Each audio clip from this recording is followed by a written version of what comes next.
이번에 강의하게 될 제54강에서는 바로 진나라와 의병 간에 엎치락뒤치락 하면서 누가 승세를 잡는가, 이런 부분을 보여주고 있는 것입니다. 이런 와중에서 결국은 그야말로 논두렁에서 일어난 의병들이 그 막강한 진나라의 군대를 격파하게 된다라는 전설적인 이야기로 이어지게 되는 것입니다. 의병들이 일어날 적에 요즘으로 말하면 얼마나 큰 무기를 갖고 일어선 것도 아닌 것입니다. 바로 그러한 오합지졸과 같은 의병들이 그렇게 막강한 진나라의 군대를 격퇴했다라는 것은, 이건 실로 요즘 말로 말하면 소총 들고 탱크에 맞서서 탱크를 깨부수는 일하고 다를 바가 없는 것입니다. 그때 당시 진나라의 세력으로 보면 오히려 탱크보다 더 했으면 더 했지 더 못한 병력이 아닌 것입니다. 바로 이런 막강한 진나라의 병력을 농촌에서 봉기한 그 오합지졸로 물리쳤다라고 하는 거, 이것은 엄청난 역사적 사실인 것입니다. 바로 이러한 승기를 잡을 수 있었던 부분들, 바로 여기에 주역이 누구인가? 바로 항우의 숙부인 항량이 바로 그 주인공으로 대두되는 것입니다. 그러면 원문을 보면서 다시 말씀드리기로 하겠습니다. 자, 항량이가 이번에는 장량을 시켜서 한왕을 세우도록, 다시 말하면 그 연합 세력을 구축하고자 한왕을 세우도록 말하는 것입니다.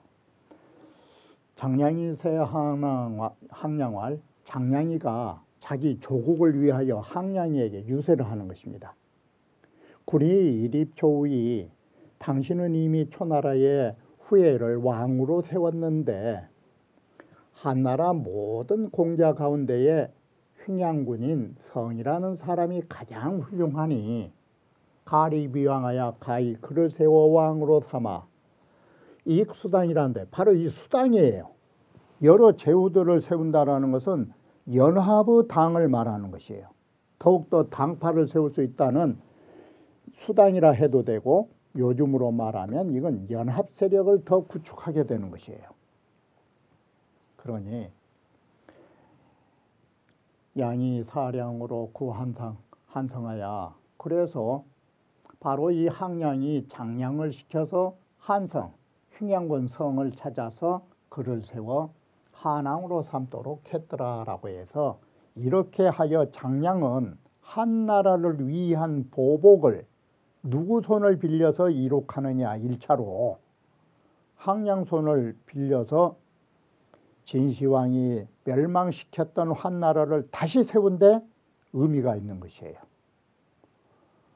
자, 여기에는 이제 무신군이 장감의 대군을 격파한 부분으로 글이 이어지는 것입니다.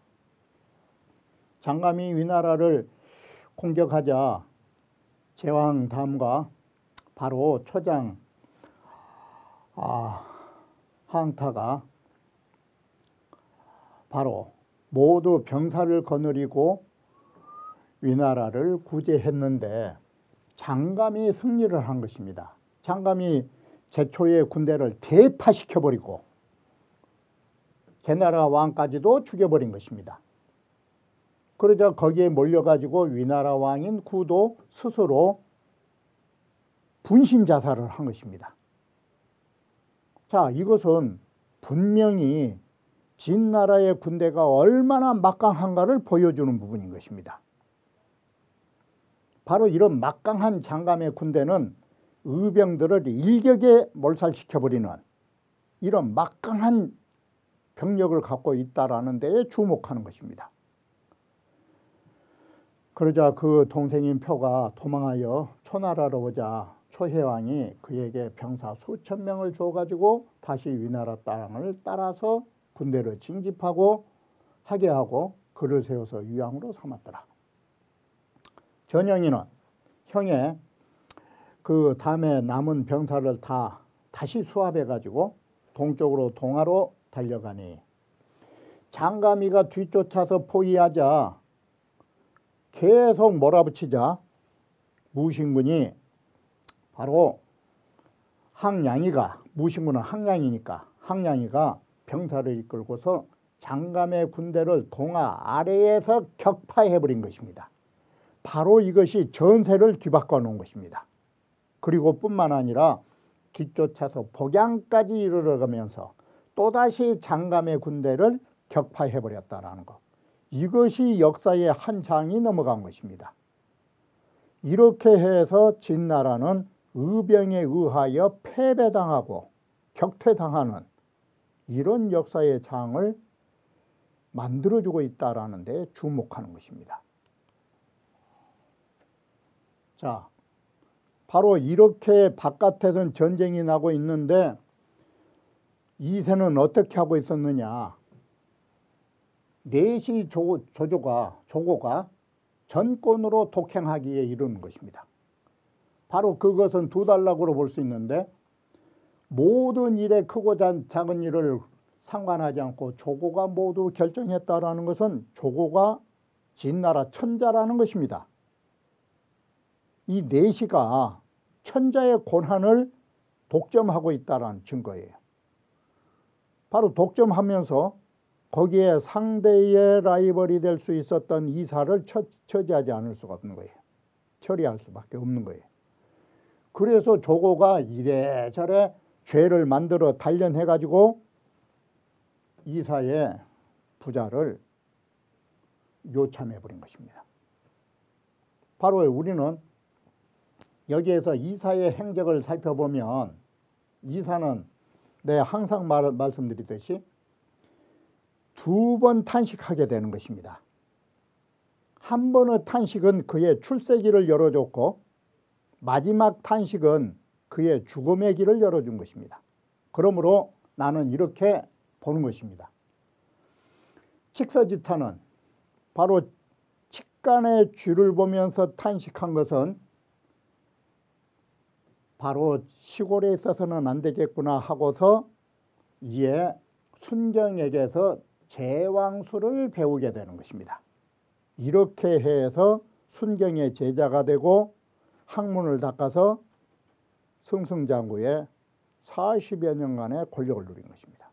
그러나 막판에는 황구지탄입니다. 자, 우리가 노랑이, 그야말로 노랑이를 몰고 우리가 사냥 갈 수가 이제는 없겠구나라고 부자가 서로 콕하여면서 이사의 삼족이 모두 사라지는 것입니다. 자, 이렇게 해서 조고의 천지가 됐다라는 것을 보여주는 것입니다. 이사가 사라짐으로 해서. 바로 이사 열전을 살펴보면 이사는 가장 여염쯤에 미천한 출신으로서 바로 모든 제후를 찾아서 진나라에 들어와 가지고 진시황을 보좌하여 마침내 진시황의 제업을 완성하고 이사는 이 삼공이 되었으니 가히 존영이라 이사를 정말로 받들어서 높이 등용해 준 인물이라 할 수 있어요. 그런데 이런 이사가 진나라를 망하게 한 것이에요. 이건. 자, 모든 국사는 조고에 의해 결정되다 낭중령인 조고가 시은전자하야 바로 이세의 은총을 믿고 지 마음대로 하여 이 사원으로 주살인 중다라 개인적인 원한으로서 백성들을 죽인 숫자가 중다 매우 많았다. 그런데 공 대신이 입조 주사언제하야 또 행여라도 대신들이 조정에 들어가서 이 일을 아뢰어 말할까 두려운 마음에 내세 이세와 이세를 어떻게 설득해 가지고 자기가 권력을 장악하느냐. 천자 소위 규자는 천자가 고귀하게 되는 이유는 단위 성문이요 단지 소리로만 들을 수 있고 이 말은 뭔 말이냐면 천자의 얼굴을 보여주지 마십시오. 천자의 얼굴을 보여주지 않으면 신비한 존재가 될 것입니다. 그 소리인 것입니다. 단 목소리만 전해주게 하고 군신이 막득 경기면야라 많은 신하들은 그 임금의 얼굴을 볼 수 없도록 신비한 존재로 등장하십시오. 자, 폐하 불여 심공 근중하여 폐하께서는 금중에 대궐에 심공 깊이 팔짱이나 끼고 계시면서 여 신급 시중 스법자로 바로 저와 시중으로서 법에 익힌단 말은 법을 잘하는 사람으로 하여금 대사라가 일을 국사를 딱 대비하고 있다가 사례거든 정치에 관한 일이 찾아오거든 유의규진이 바로 이것을 헤아리게 하는 것만 갖지 못합니다. 그러니까 이 말은 뭔 말이냐면 임금께서는 대궐에 가만히 팔짱 끼고 계시고 저하고 법을 잘하는 사람이 딱 일을 대처하면은 모든 일이 임금 얼굴도 보이지 마시고 하시면 신비하게 될 거라고. 이와 같으면 대신들은 감히 의심난 일을 아뢰지 못할 것이고 천하는 성주라고 일컬을 것입니다 라고 이 엉뚱한 소리를 한 것입니다. 이게 마치 이것은 꼭 오늘날에 있어서 사이비 교주들이 얼굴을 보이지 않는 신비한 존재로 수수께끼의 인물을 만들고 목소리만 전하는 마치 메시지만 전하는 이러한 사이비적인 교주를 만들려고 이 조라는 사람이 얄팍한 꾀를 쓴 것입니다. 이렇게 해서 자신의 죄를 모두 덮어버리려고 마음을 먹은 것입니다. 그러자 이 멍청한 이세가 이 조고의 간악한 결국은 자기 옹호하기 위한 계책인데 그런 계책을 써가지고 이에 불좌 조정 견 대신하고 조정에 앉아서 대신을 만나는 일이 없고 상거 금중하여 항상 대궐에 가만히 있으면서 사 개결어 조고하다 나라의 일은 모조리 조고에 의하여 결정하게 되었더라라고 하면 조고가 천자 노릇을 한 것이에요. 그러면 이게 뭐가 되느냐? 이사는 여기에 권력을 함께 할 수 있었던 이사는 이미 사라져버린 상태예요. 뿌리까지 뽑아버리려고 조고는 이사를 죽일 수밖에 없어요. 바로 이 단련이라고 하는 문자가 우리는 몸을 단련한 것만 알고 계시는데 단련이라는 건 다른 것이 아닙니다.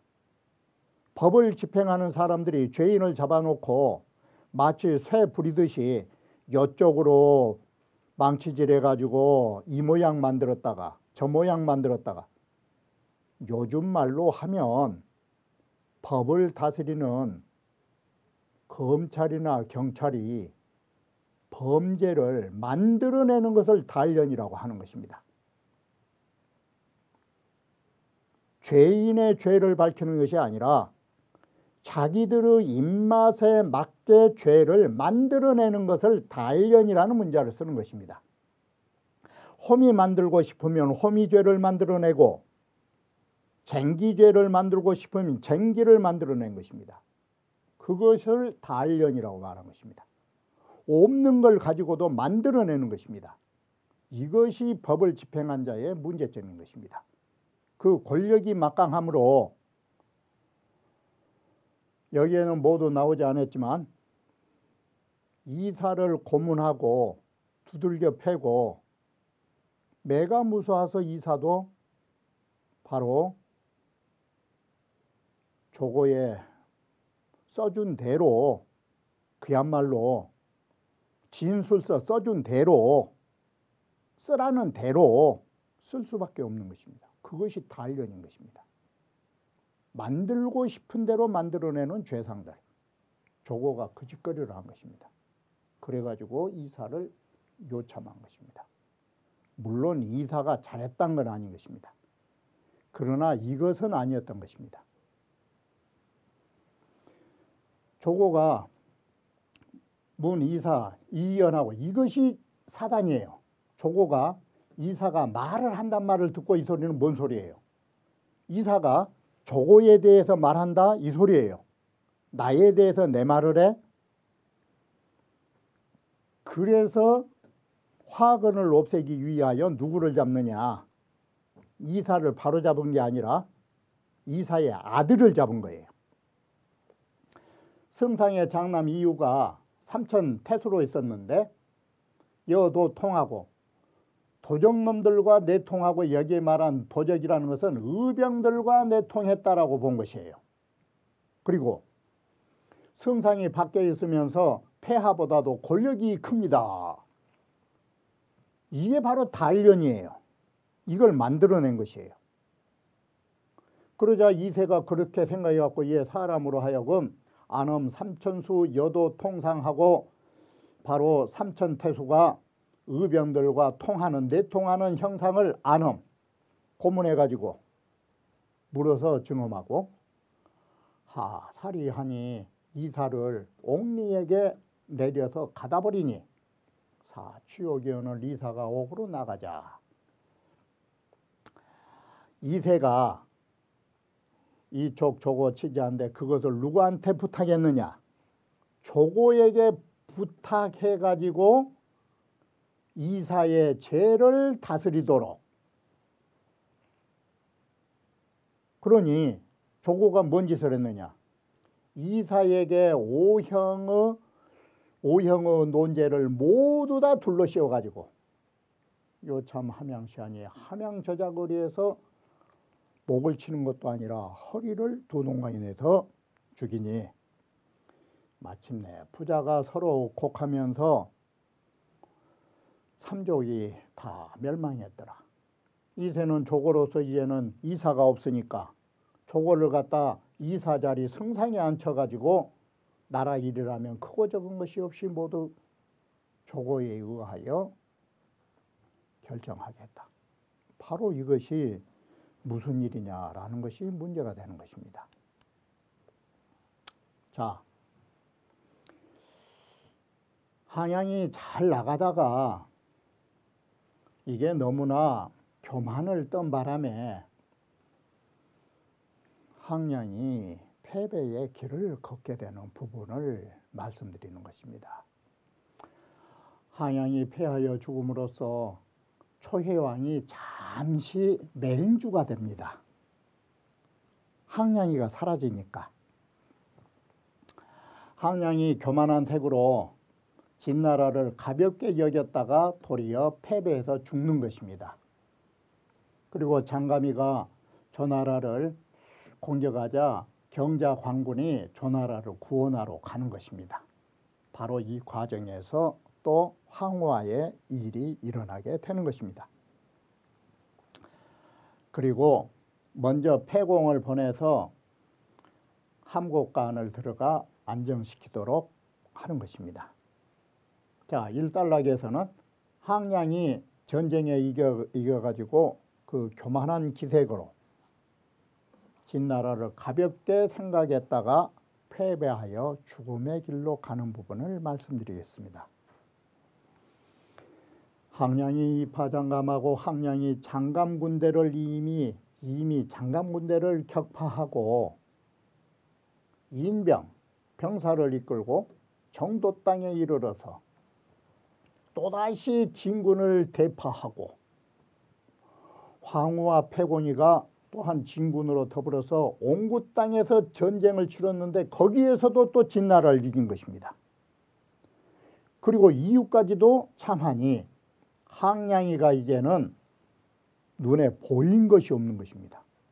그래 더욱더 진나라를 가볍게 여겨가지고 교만한 얼굴빛을 가지게 된 것입니다. 그러자 바로 경자 광군이 되었던 송이라는 사람이 항량에게 간언을 합니다. 뭐라 하느냐? 전승이 장교 절타자는 패하나니 전쟁의 승리가 좋지만 우리는 패배하는 것보다 전쟁에 승리한 자가 훌륭한 것입니다. 그런데 이게 1차로 잘한 것이지만 더 나아가서 승리하고서도 교만하지 않아야 되는 것입니다. 그리고 병사들은 경계를 게을리해서는 안 되는 것입니다. 그래서 1차적인 승리를 했다 할지라도 장군이 교만하고 승리에 도취돼 가지고 병사들이 게을러지게 되면 이건 결국 패배의 길로 가는 것입니다. 이것이 승리의 독배입니다. 승리가 오히려 패배를 안겨주는 경우인 것입니다.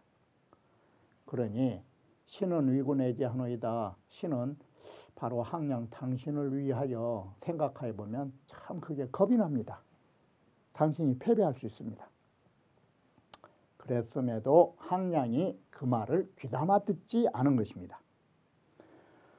이렇게 해서 진나라 병사가 패배하자 이세가 모조리 군대를 일으켜가지고 장감에게 더 군대를 보충해주고 초군을 공격함으로 해서 이번에 대파지 정도하니 정도 땅에서 대파를 해버리니 항량이 패배로 여기서 죽게 되는 것입니다. 송이요 말대로. 바로 이 송이의 애견이 맞아 떨어졌던 것입니다.